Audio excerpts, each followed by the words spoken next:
नमस्कार दोस्तों, कैसे हैं आप? मैं हूँ गौरव और ये है ट्रांसफॉर्मेशंस। जब भी हमारे देश के इंटेलेक्चुअल्स के बीच में, पढ़े लिखे युवाओं के बीच में एज़ वेल एज़ जो इन्वेस्टर्स हैं डिफरेंट डिफरेंट एरियाज़ में इन्वेस्ट करते हैं, उनके बीच में भारतीय राजनीति या कह सकते हैं इंडियन पॉलिटिकल सिस्टम्स के बारे में चर्चा होती है, तब उनका यही कहना होता है, यही कथन होता है कि ये सिस्टम है, कभी नहीं बदल सकता है, ये सिस्टम ऐसे ही मूव करता है, इसमें मेजरली सब लोग ही भ्रष्ट हैं, हम किसको वोट दें और उसका फ़र्क क्या पड़ता है, सब लोग एक जैसे ही हैं। ऐसे में मुझे एक बहुत इंपॉर्टेंट कोट है जो कि गुरु चाणक्य का है, मेरे गुरु हैं, हम सबके गुरु हैं, वो याद आता है कि जब तक समाज का पढ़ा लिखा वर्ग है, कह सकते हैं समाज का इंटेलेक्चुअल जो युवा है, वो राजनीति को अवॉइड करेगा या राजनीति का हिस्सा नहीं बनेगा, तो वो अपने से कम सक्षम या अपने से कम योग्य लोगों को ये अपॉर्चुनिटी देगा कि उनके ऊपर राज कर सके।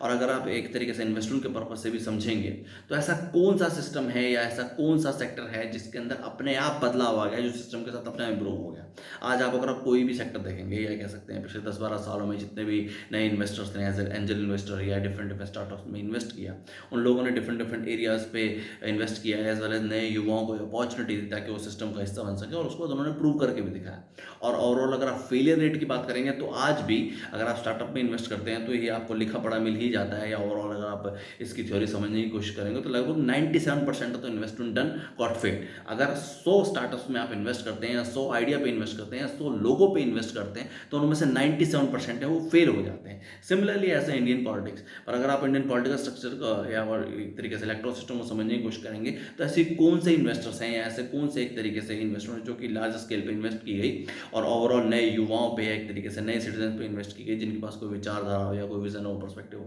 ऐसा एक भी एग्जाम्पल नहीं है। और इन्हीं सब चीज़ों को देखते हुए हमने ट्रांसफॉर्मेशन जैसे प्लेटफॉर्म की शुरुआत करी है, जो कि भारत का पहला एक ऐसा इक्वल अपॉर्चुनिटी प्लेटफॉर्म है, ट्रांसपेरेंट प्लेटफॉर्म है, जो कि इंश्योर करता है कि जो समाज है,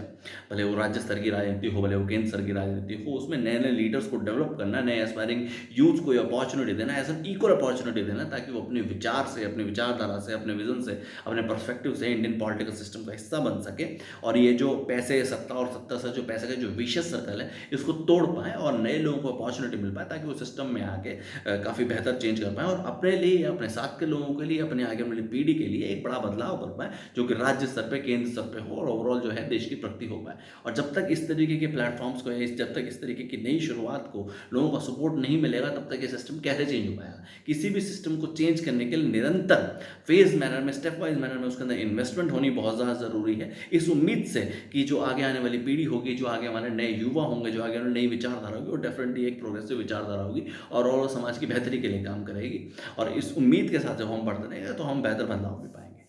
जय हिंद, जय भारत।